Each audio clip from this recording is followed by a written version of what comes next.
നിങ്ങൾ ഇവിടെ പഠിക്കുന്നവരാണോ? ഇവിടെ അടുത്താണോ പഠിക്കുന്നത്? ഇവിടെ സ്ഥിരമായിട്ട് കുറെ കുട്ടികളൊക്കെ പോകുന്ന വഴിയല്ലേ? ഇവിടെ അടുത്ത് വീടുള്ള കുട്ടികളാണ്, എല്ലാവരുടെയും ഇവിടെ പരിസരത്തുള്ള കുട്ടികളാണ്. ഈ അപകടത്തിൽപ്പെട്ടവരെ നിങ്ങൾക്ക് പരിചയമുണ്ടോ?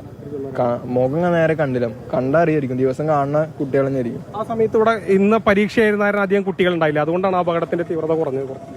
ഇന്ന് എക്സാം ആയിരുന്നു, ഉച്ചക്കുള്ള കുട്ടികളാണ്. ഇപ്പൊ എക്സാം കഴിഞ്ഞ് വീട്ടിലേക്ക് പോയിരുന്നു, ആ കുട്ടികളാണ് 5 കുട്ടികൾ. അല്ലെങ്കിൽ സാധാരണ സമയത്ത് ഇവിടെ നിരവധി കുട്ടികളാണ്. കുട്ടികൾ ഫുള്ളി കുട്ടികളാണ്.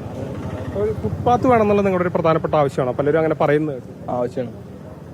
ഇത്തരത്തിലുള്ള അപകടങ്ങൾ നിരന്തരം ഉണ്ടാകാറുണ്ടോ? പലപ്പോഴും നിരന്തരം ഒരു മഴ ചാറിയ ഇവിടെ അപകടം ഉണ്ടാവും.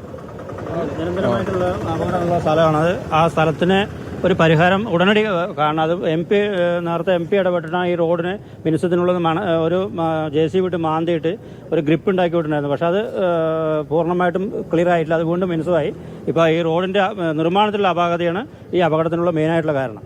അതായത് ഇവർ പറയുന്ന ഒരു പ്രധാനപ്പെട്ട കാര്യം, വിദ്യാർത്ഥികളും അതോടൊപ്പം തന്നെ മുതിർന്നവരൊക്കെ പറയുന്ന കാര്യം, ഇവിടെ ഒരു ഫുട്പാത്തില്ല. കുട്ടികൾ വൈകുന്നേരമായി കഴിഞ്ഞാൽ നിരവധി കുട്ടികൾ പോകുന്നു. ഇവിടെ 2 പ്രധാനപ്പെട്ട സ്കൂളുകളുണ്ട്, അങ്ങനെ നിരവധി കുട്ടികളും ഈ വഴി പോകുന്നുണ്ട്. ഈ കുട്ടികൾക്ക് പോകാൻ സൗകര്യത്തിന് ഒരു ഫുട്പാത്തില്ല, മറ്റ് സൗകര്യങ്ങളൊന്നുമില്ല.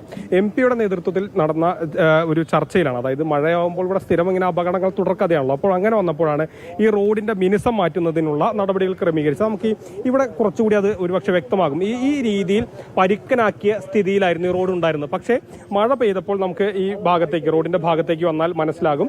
പിന്നീട് ഈ പരിക്കൻ ഭാഗങ്ങളൊക്കെ തന്നെ പോകുന്ന ഒരു സ്ഥിതി, കുറച്ച് നാൾ കഴിഞ്ഞപ്പോൾ ഈ പരിക്കൻ ഭാഗങ്ങളൊക്കെ പോകുന്ന സ്ഥിതി കാണും. അത് ദൃശ്യങ്ങളിൽ എത്രമാത്രം നമുക്ക് കാണിക്കാൻ കഴിയുന്നുണ്ട് എന്നുള്ള ഒരു പരിമിതിയുണ്ട്. എങ്കിലും അത്തരത്തിൽ മിനുസമാകുന്ന ഒരു സ്ഥിതി വരുന്നു. പിന്നീട് വാഹനങ്ങൾക്ക് നിയന്ത്രണം നഷ്ടപ്പെടുന്ന ഒരു മഴ പെയ്യുമ്പോൾ ഇത്തരത്തിൽ ബ്രേക്ക് പിടിക്കുമ്പോൾ പലപ്പോഴും ഡ്രൈവറുടെ നിയന്ത്രണം വിട്ടുപോകുന്ന ഒരു സ്ഥിതി വരുന്നു.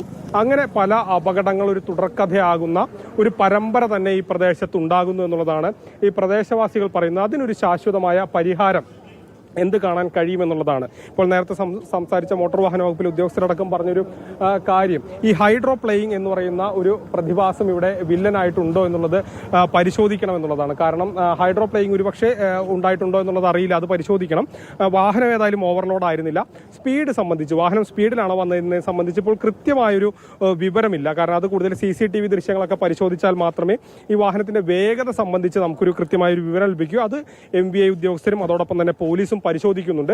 മറ്റൊരു വാഹനത്തിൽ തട്ടിയാണ് നിയന്ത്രണം പൂർണ്ണമായും നഷ്ടപ്പെട്ട് ലോറി ഈ ഭാഗത്തേക്ക്, ഈ വീടിന്റെ ഭാഗത്തേക്ക് മറയുന്ന ഒരു സ്ഥിതി വന്നത്. ഇപ്പോൾ ഇരുട്ടായതുകൊണ്ട് അത് ഒരുപക്ഷെ ദൃശ്യങ്ങളിൽ എത്രമാത്രം വ്യക്തമാകുമെന്നറിയില്ല. പക്ഷേ ഈ വീടിന്റെ ഭാഗത്തേക്ക് മറയുന്ന ഒരു സ്ഥിതി വരികയായിരുന്നു. അവിടെ ഇപ്പോഴും നമുക്ക് ഈ ചാക്കുകളൊക്കെ തന്നെ കൂട്ടിക്കിടക്കുന്നത് കാണാം. അങ്ങനെ മറയുകയും അതിനുള്ളിലാണ് ഈ 4 കുട്ടികൾ പെട്ടത്. അവരെ ഉടൻ തന്നെ അവരെ മാറ്റി, പ്രദേശവാസികളൊക്കെ ചേർന്ന് മാറ്റി, പോലീസും ഒക്കെ ചേർന്ന് മാറ്റി ആശുപത്രിയിൽ എത്തിച്ചെങ്കിലും 4 പേരുടെയും ജീവൻ രക്ഷിക്കാൻ കഴിയുന്നില്ല. ഇവർ 4 പേരും 8ാം ക്ലാസ്സിൽ പഠിക്കുന്ന അത്ര വളരെ ചെറിയ കുട്ടികളാണ്. അവരുടെ മൃതദേഹം ഇപ്പോൾ പാലക്കാട് ജില്ലാ ആശുപത്രിയിലേക്ക് മാറ്റിയിട്ടുണ്ട്. നാളെ പോസ്റ്റ്മോർട്ടം അടക്കമുള്ള നടപടികൾ അവിടെയായിരിക്കും ഉണ്ടാവുക. ഏതായാലും വളരെ ഒരു ദാരുണമായ സംഭവം തന്നെയാണ് ഈ തച്ചമ്പാറയിൽ ഉണ്ടായത്.